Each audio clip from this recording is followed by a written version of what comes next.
আমি না হয় আমার সন্তান কিংবা আমার বংশধর দেখবে আগামীতে মুসলমানদের খিলাফত আরেকবার পৃথিবীতে প্রতিষ্ঠিত হবেই হবে। এই জন্য ভাই আমার, নষ্ট হইও না, চরিত্রহীন হইও না।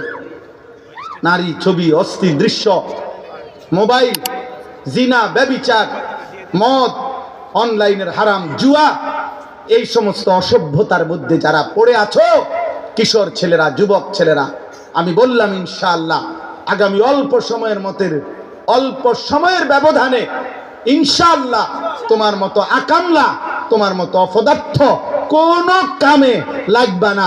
বাজারে বইয়া মূলাও বেচতে না, তুমি মনে করো মানুষে তোমার তে মূলাও কিনত না। দেখলেই কব তোর চুল চেহারা দেখলে সিটারের মতো মনে হয়, তোর এডি মূলা না, মনে অন্য কিছু। যা তারে দেখতে মনে বাটফার মনে, সিটারের মতো দেখা যায়। তার মাল 2 নম্বর।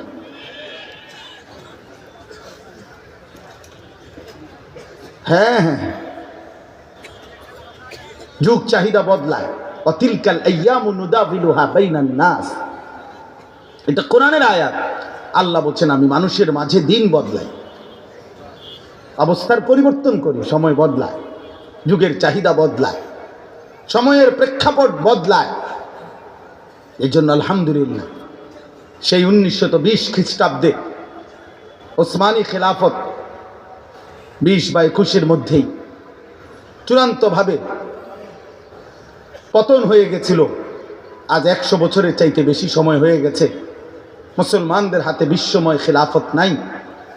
আলহামদুলিল্লাহ আগামীর পরিবেশ পরিস্থিতি যেদিনে হোক, আজ না হয় কাল, আমি না হয় আমার সন্তান কিংবা আমার বংশধর দেখবে আগামীতে মুসলমানদের খিলাফত আরেকবার পৃথিবীতে প্রতিষ্ঠিত হবেই হবে।